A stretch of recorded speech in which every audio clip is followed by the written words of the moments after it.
This is going to be a super tag match. Look at those fine specimens of athletic ability in there. It's fantastic, and it's a compliment to the promotion to put together something like this to view on television. I think it's great. Well, certainly, wow, Sawyer wasting no time using those forearms, and now Williams fires back, and it is Sawyer keeping him tied up as Ole Anderson moves out. Snap mirror takes Archie Williams back to the canvas. Ooh. Smashed him into Buzz Sawyer. What a tag team combination Anderson and Sawyer are. I am convinced now that Sawyer and Anderson have been working out assiduously together. Assiduously, absolutely, Mr. Sawyer. And you know, Buzz Sawyer, and he's got a young brother named Hacksaw Sawyer, comes from a wrestling family. Hacksaw Sawyer in Portland, Oregon, just won the Pacific Coast title. If it wasn't for them folks in Northwest, I wouldn't be nothing. It's a compliment to the wrestling family, and now Buzz Sawyer tagged with half the world's tag team champions. Isn't that terrific? That is indeed. And it is Sawyer now keeping the upper hand on Apollo. Look at what a grip he's got in there. Got it perfect, too. Along the chin, the bone of his arm. Look at that. Fantastic. Hangs onto the man while tagging. Ole Anderson makes the tag, and El Grande Apollo cut from behind now. Apollo smashed into the near turnbuckle.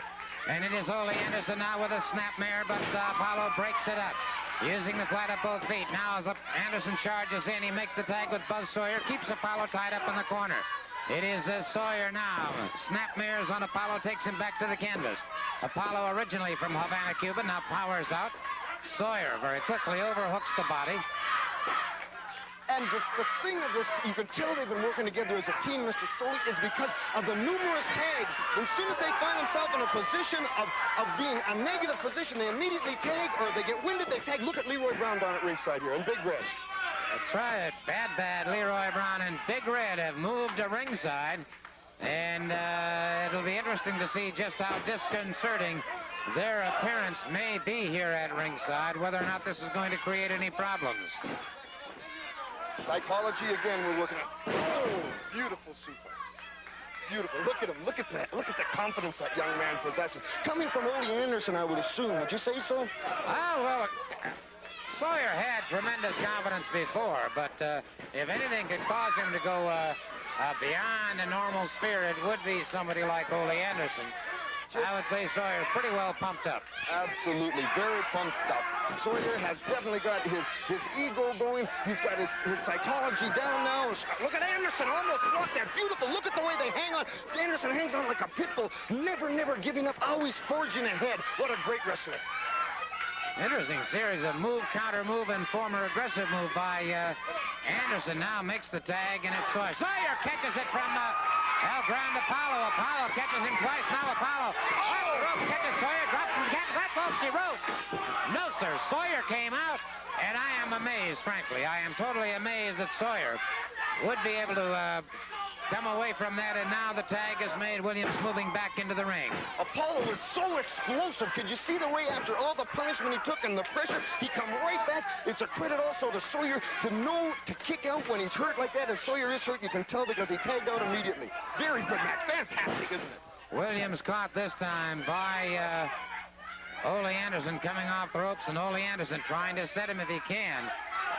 Trying to bring him up for a vertical suplex, and it is Williams blocking him. Went limp on him, and that blocked him very, very effectively. Anderson moves in again, makes the tag with Buzz Sawyer, and so Buzz Sawyer moves in against him. One right into the side of the rib cage.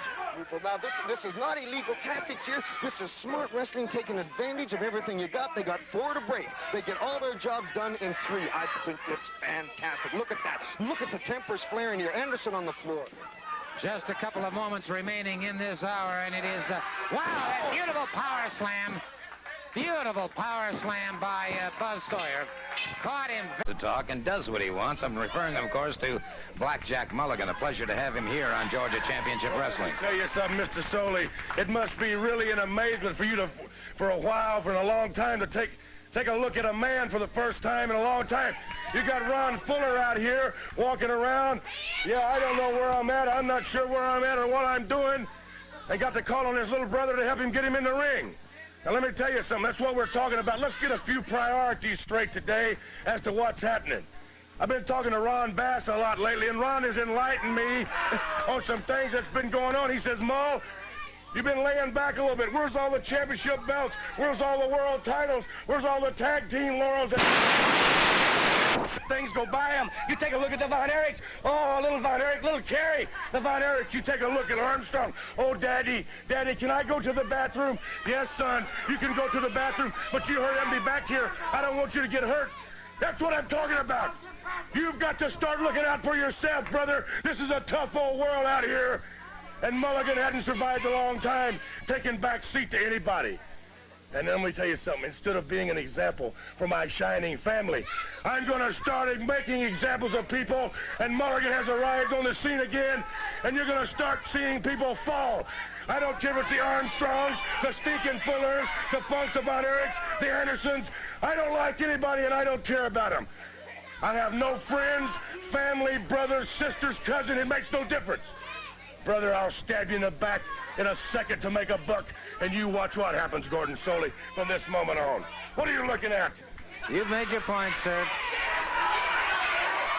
He's made his point. Let's turn it over to the ring. And so it is Ed Timms move. Wow, and Mulligan never even gave Timms a chance. Dropped Timms as he was walking toward one side. Mulligan plants that size 16 into his chest. Now driving those 16s into the chest once again of Ed Timms. Mulligan is about as big and as bad as they come. And I have never quite seen him in this mood of total animosity that he is exhibiting here today. But he has always been a volatile, rather unpredictable competitor. Well, my good friend Big Red has joined me here. I've been on TV. I just want to come out and check this big man out here, you know, say hello to my fans and stuff, you know what I mean? He is a big man. There's no question about that. And it is Mulligan continuing to dominate the situation. Wow. Mulligan caught him right over the heart. Did not allow the pin. I mean, you know, you got a man down. You know, I'm a big man myself. When I get a man down, I go on and beat him. You know what I mean? You don't use to punish somebody for nothing. Well, that's an interesting point, and certainly it does take a certain sadistic streak, I think, in somebody to continue punishing them when they think they have him beat. Yeah, you know, wrestling is wrestling. The hurt opponents are hurt opponents. You know, go in and do what you got to do and get it over with. Mulligan caught him with an elbow that time, coming off the ropes. Tim stunned, dropped to the canvas. And Mulligan, who has an extremely effective claw, comes down across the head, catching one temple on Ed Timms, and Timms very quickly conceding. Dangerous maneuver. That claw is something else, I'm telling you. Well, this is the thing about Mulligan, of course. He has achieved an international reputation. He has tremendous strength in that claw and uses it very... I would like to tell you something, Mr. Hart. First of all, it is a pleasure to be here with a man of your stature, and it hurts me deep inside being the professional that I am and knowing how great you are and what you can accomplish. As a manager, it is truly not only an insult to you, but an insult to me, Mr. Hart, to have them bar you from the arena, to take away a man that does not even speak English. What this is, you see, Mr. Hart, you know it as well as I do. This is public opinion being swayed. They say public is saying you're doing this because they don't like you. They don't like me. They're saying you do that. This is no place for that. And myself, I am insulted for you, Mr. Hart, because I know how great you are, and they're taking a man that does not even speak English and taking away his communication, and I think it's disgusting. You know, it is marvelous how perceptive you are about the American attitude. And I tell you, the reason you understand is because you are a non-American. You are from Glasgow, Scotland. Yes, right? And I will say this to you, Roddy. I truly appreciate this man's concern when it comes to fairness and fair play. It's a proven point that they don't like Asians in Georgia. They're barring me from the building. Now, I wish you would tell the people what you and I have come up with. Well, you see, as they say, What was it Mr. Armstrong said? Something about birds of a feather flock together. Well, then, Mr. Armstrong, for the first time, he is absolutely right. And it's easy for me to come up here and talk, Mr. Hart, but not do nothing. But I hear me being a man like you are, me knowing maybe not quite the manageable capabilities of yours.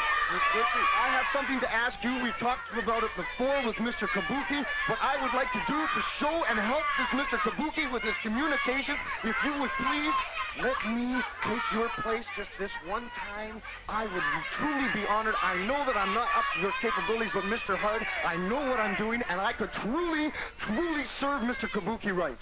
You know something? I don't think that you give yourself the proper credit that you deserve. Roddy, I truly believe beyond a shadow of a doubt, you are an international star. You are not local. And if anyone other than myself, and I want this perfectly understood, and I want to personally, here on Nationwide Television, congratulate you for your concern, and I will accept you being at ringside to look after my interests. Mr. Hart, okay. I just really, thank you very much. Let me tell you something, and to show you that I know what I'm talking about, you see, like Dusty Rhodes, Tommy Ricks, they're all coming out here, they're all talking a whole bunch of guys. Dusty Rhodes, the American dream, like you say. No, well, let me tell you something. We should ask Kabuki what he thinks of the American dream. We should ask Iran. We should ask all kinds of people. We should ask Mr. Hart. Can I just interrupt you just a second? Say that. I'm excited. Okay. Bob Armstrong said, birds of a feather flock together, but gold and silver are nice combinations too. You're the gold, and I'm the silver. They're going to say that's incredible. Now to some state. Yes, one thing. Whoa. Wait a minute. One thing I ask. When you take Kabuki to the ring, would you please pipe him in with a bagpipe? It would be my pleasure. Do some commercials right now. What a man you are. You a lot, and I do have one question for you. You know, when you're in there, father and son team, I'm talking about sacrificing and letting your tag partner sit in there and take a little punishment. And being that you're father and son, how do you feel about that being on ringside? I mean, this is your flesh and blood here, is it not? That's exactly right. And when we first started wrestling as a tag team, we had a lot of problems like that. You know, I didn't like to see Brad get in any trouble, and he felt the same about me. But we finally decided if we're going to be a successful tag team and avoid disqualifications, we had to take care of ourselves. Brad feels like this, I do too. When I'm in the ring, I take care of myself. He waits for the tag. If I get in trouble, it's my job to get my way out of it. He feels the same way, and that we feel that this way we'll be a lot more successful tag team. Yes, but being his father, how can you sit in? That's not much of a father to sit in there and watch his son being hit and punished and stuck in the corner. Now, I'm not trying to be a smart aleck or nothing, Mr. Armstrong, but after all, if I'm the father of a young fella and I see him sitting in the punish, there's nobody that's going to touch my son, man. Well, that's right. You're exactly right. If you were a father of a son this big, you're right. But I'm the father of a son this big that weighs 205 pounds that can take care of himself. Now, that's the way I feel about it. He feels the same way. I don't want him coming in and helping me. Oh, yeah, but just a second. Now, I saw when your son was in trouble there, I saw you running inside when it was illegal, running inside and start pounding on people's heads, and that was purely illegal. You should have been out. Now, I must admit you have some tremendous wrestling abilities. When I came in the ring, were there not two men already in there? Were they not double teaming? If there's 2-on-1 situation, then we interfere. Only if it's 2-on-1. Now, you're not thinking, though. You're not thinking wrestling. That's just what we were talking about. Now you're saying 2-on-1. I would let my partner be in there and let them tire themselves out. You see, that's... Let me just say this. You do it your way, we'll do it our way. Thank you very much. Yeah, well,